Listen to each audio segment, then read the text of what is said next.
What if the last person who heard your voice was the only one who knew something was wrong, and they didn't act in time? That question still haunts everyone connected to Hannah Moore.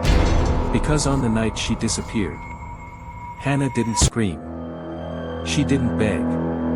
She didn't say she was in danger. She just said one thing. If anything happens to me, remember this call. And then the line went dead. This is the disappearance of Hannah Moore.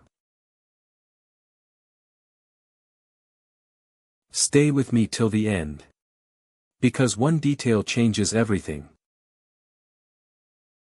Hannah Moore was 27 years old.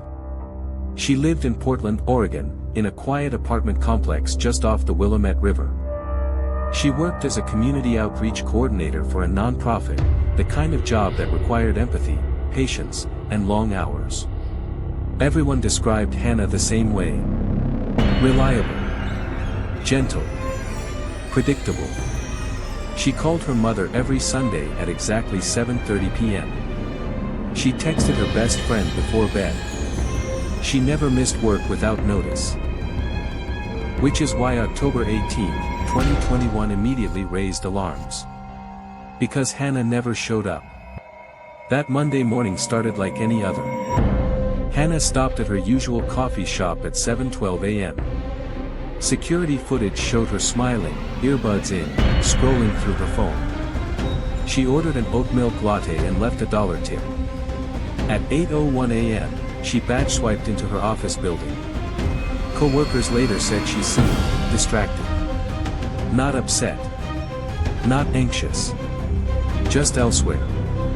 At 11:46 a.m., Hannah sent a text to her best friend, Maya. Do you ever feel like you don't really know the people around you? Maya didn't respond right away. She assumed it was one of Hannah's philosophical moods. That assumption would haunt her forever. At 9:38 p.m., Hannah made a phone call. Not to her mom. Not to her best friend. But to her younger brother, Evan, who lived 3 states away in Idaho. The call lasted 1 minute and 42 seconds.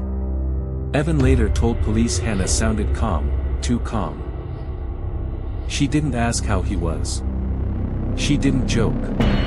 She just said, "If anything happens to me, remember this call. I need you to remember it." Evan laughed nervously and asked what she meant. Hannah paused. Then said, "I think I trusted the wrong person." And then the call ended. Evan tried calling back. No answer. The next morning, Hannah didn't show up for work. By noon, her supervisor called her phone. Straight to voicemail. At 3:17 p.m., her mother tried calling. No answer. By 6 p.m., Maya drove to Hannah's apartment. Everything inside looked untouched. Her purse was on the kitchen counter. Her laptop was open on the dining table. A half-finished mug of tea sat cold by the window. But Hannah was gone. Her car was still in the parking lot. And her phone was nowhere to be found. Police initially treated Hannah as a voluntary missing adult. No signs of forced entry. No struggle. No ransom demand. But then detectives pulled phone records. And that last call to Evan changed everything. Because just 6 minutes before that call, Hannah had received another one. From a number saved in her phone as D. No last name. No profile photo. Just one letter. Detectives traced the number. It belonged to Daniel Reeves, 34 years old.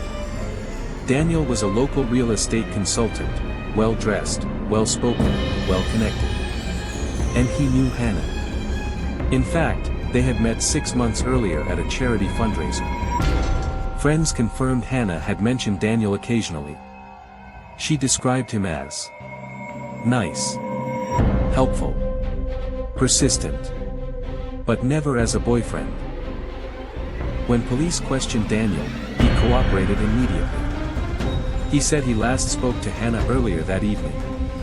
He claimed she seemed stressed and confused. When asked why his contact was saved as just D, Daniel smiled and said she liked keeping things simple.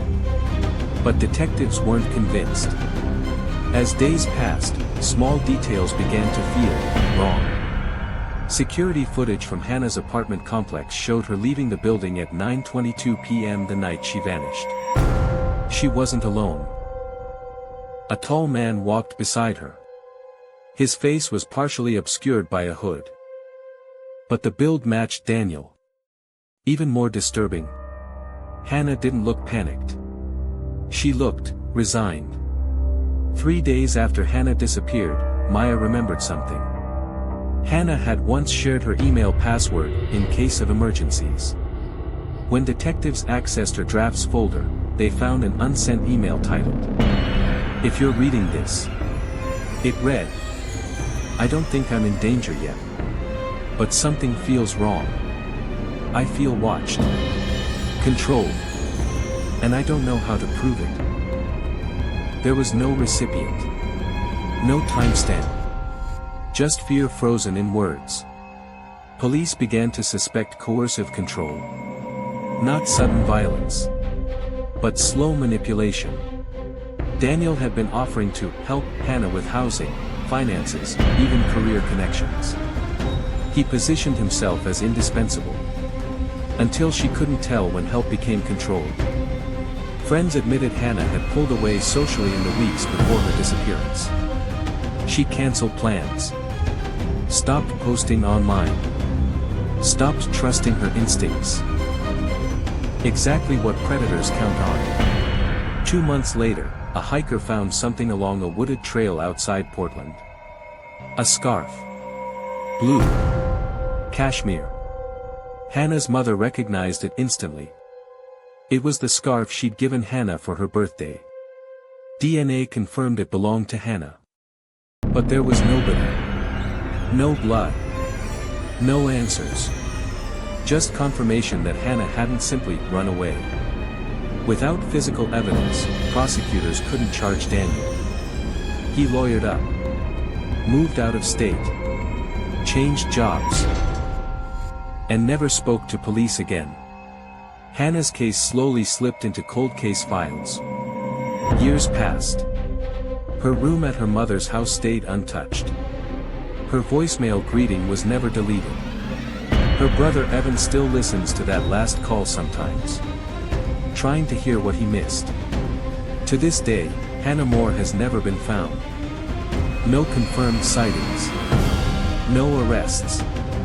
No closure. Just one haunting question. Did Hannah know exactly what was going to happen? And leave that phone call as her final warning. Because sometimes, the most terrifying disappearances don't happen suddenly. They happen quietly. One trusted person at a time. And somewhere, someone still knows what happened to Hannah Moore. They're just waiting for everyone else to stop asking.